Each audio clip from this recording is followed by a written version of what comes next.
thought I'd put a little interlude video here, put in some explanation as to where we've been for 6-8 months, it feels like.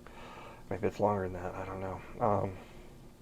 Haven't had a lot of resources available to go do as much as I planned. I had some pretty big plans. I had a big trip planned to South Dakota, a big trip planned to Colorado, and both of those had to be canceled, and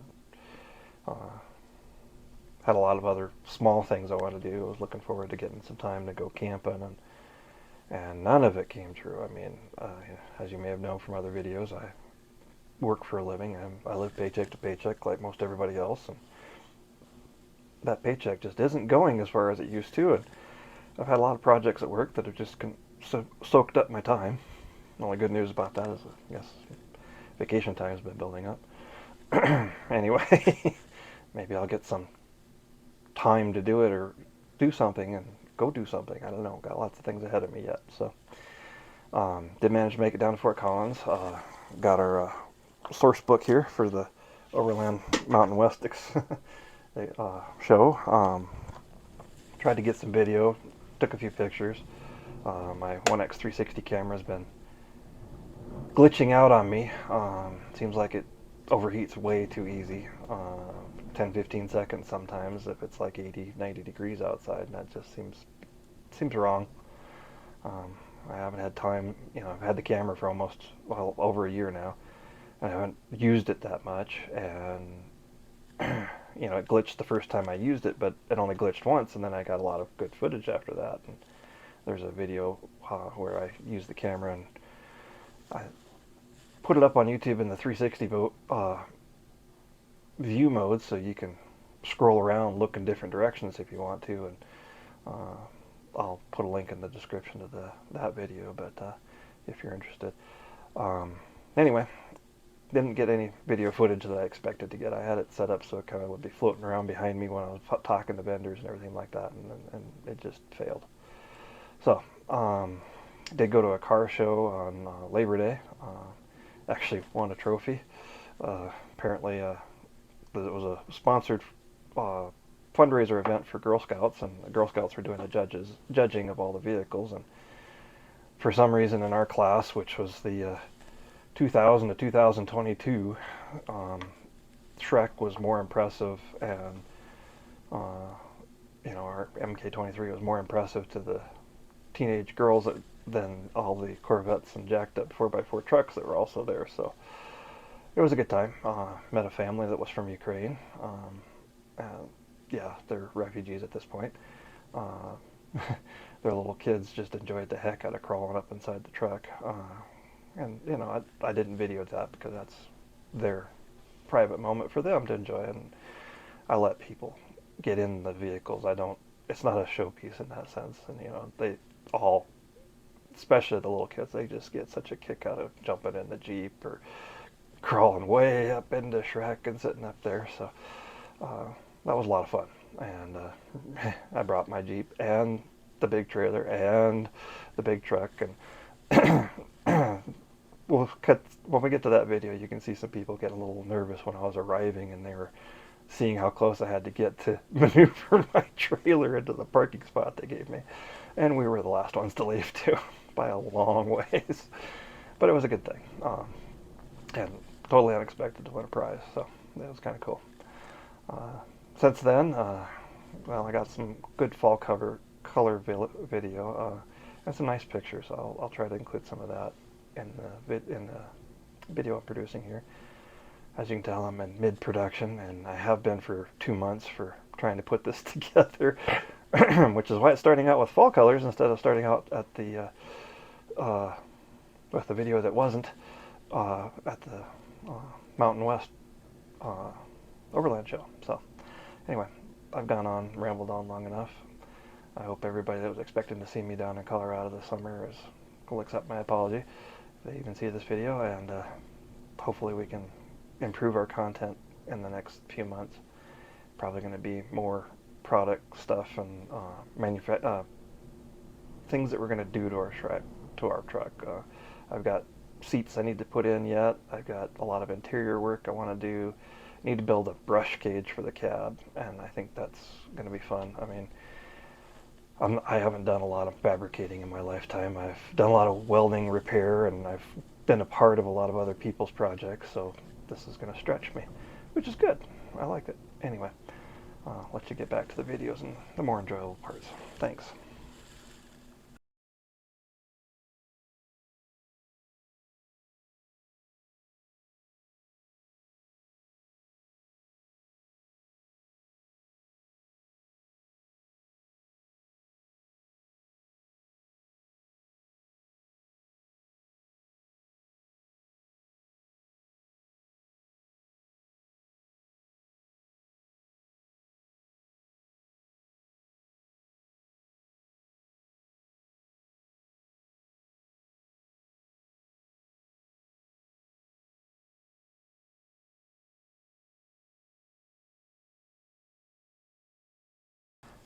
That electric truck conversion is kind of interesting. Looking at it, I think I'd have done a little bit different. It looks like they put the motor under the hood. Um, with an electric motor, though, you don't need a transmission. You don't need to shift it. I mean, it starts out at 0 RPM with full power, full torque. So why leave the transmission in it? I mean, kind of thinking about with our Sarge, our M715, might be interesting when it becomes unviable to keep the gas motor in it. You may or not know this, but it uses a unique spark plug. Now, if you convert it to a civilian style distributor, you can still get the spark plugs. However, I have the military style distributor in there with all original, and those spark plugs are excruciatingly expensive. I have one set of them left. It cost me $190, I think, at the time. Um, and they're just not made anymore. And the ones that I'm getting are, I don't know who's making them or where they're making them at, but they're spark plugs. That's what they do. I wouldn't call them like high performance or anything like that, and I'm not sure how long they're going to last. But at any rate, I've been looking at electric truck conversions for our Jeep for some time, just thinking about that day. And, it's a long ways off because I can't afford it. So, in the meantime, it's a good daydream project, something to think about while driving down the road. But anyway, I think if I did it, I would put the motor where the transmission is and leave all that under hood space for batteries. And in the case of Sarge, there's a great big square gas tank on the driver's side underneath the bed.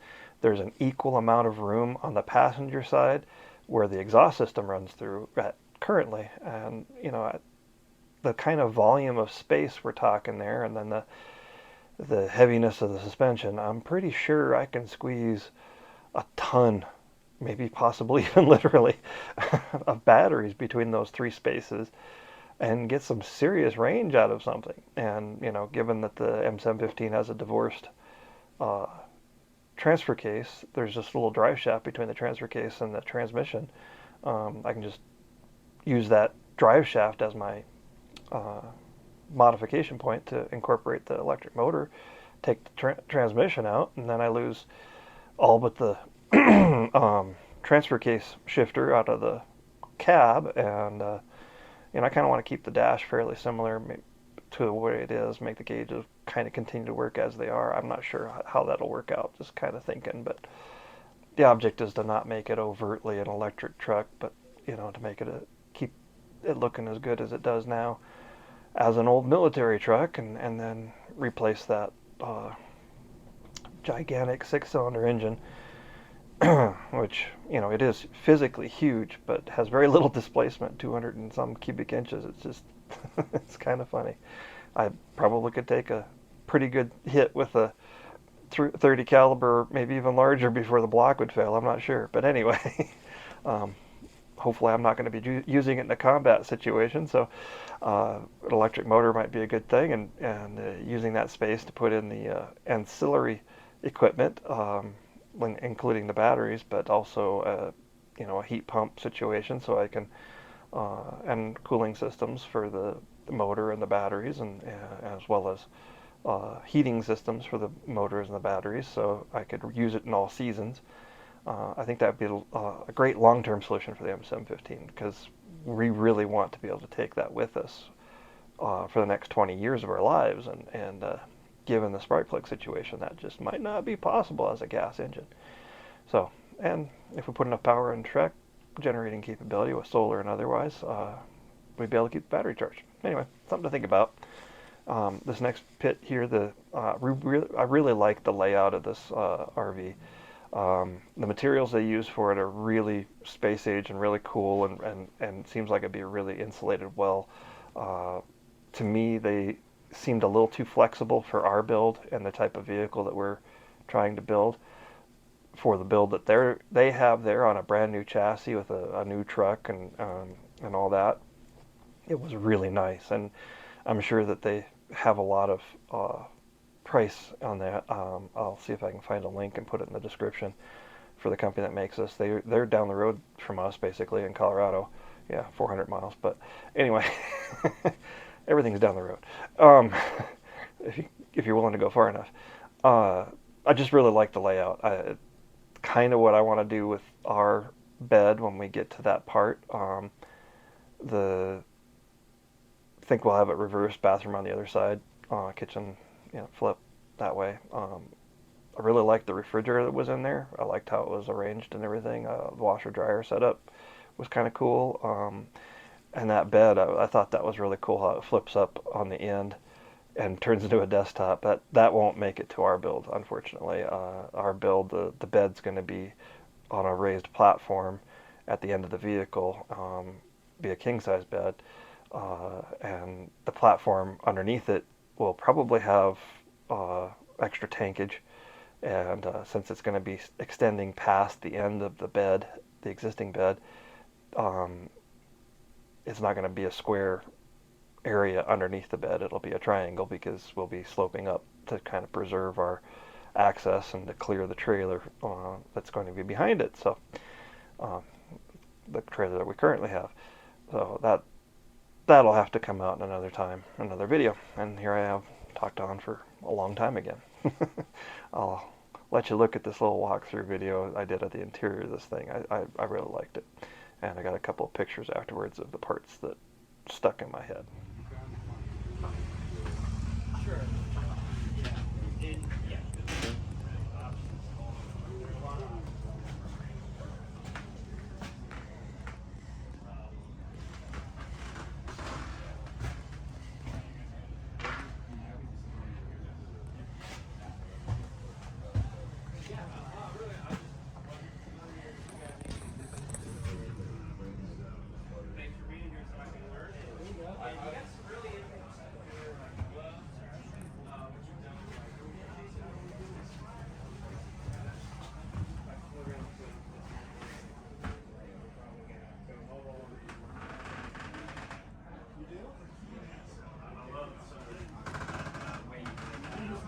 Tell me about that in the back. I'm trying to envision how that all.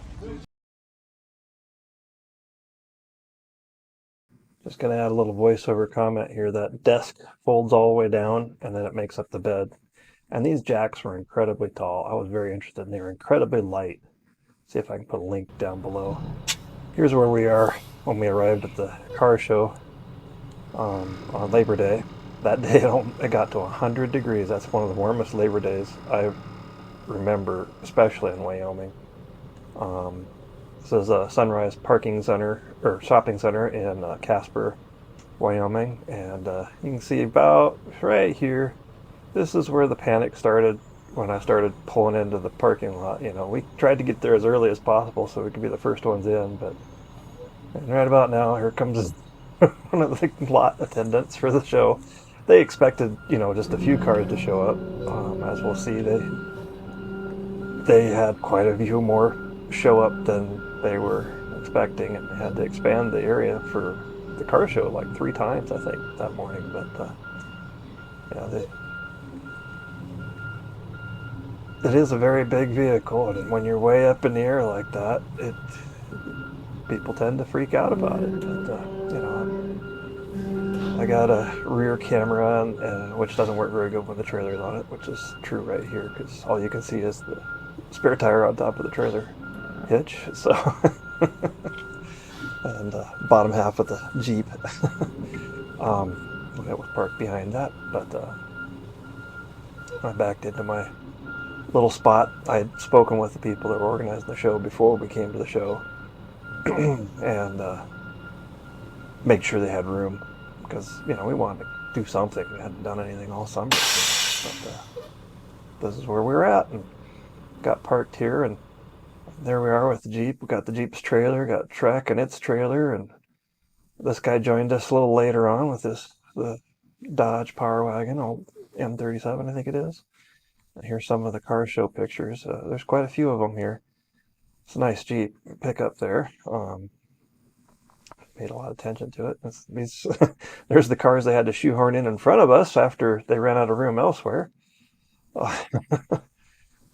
It was quite the crowded show, and of course this was the big treat. I've seen this guy's truck before on the videos from the Wasteland, and talked to him for a while. In a couple of years, he went to Wasteland this year. I have yet to see any video of him there, but um, in a year or two, we're going to be hopefully ready to go ourselves, and we'll see if we can't convoy down together to the Wasteland. That'd be entertaining. My son got to stand in his arrow launcher there. And then, like I said, here's a bunch more of the cars. It's just a sampling. There's quite a few vehicles. There's some actually spectacular vehicles in this area. So most of these are locals to Casper. And of course, here's where much to my surprise and my son's surprise, I won a trophy. So, and then of course they had a special category trophy that they announced after me for the uh, guy with the Wasteland or Mad Max style camper rig. So uh, I was kind of surprised. I was standing on top of my trailer watching things from afar. When he announced my name, I had to get down off the trailer and hobble over there, and it took a bit, but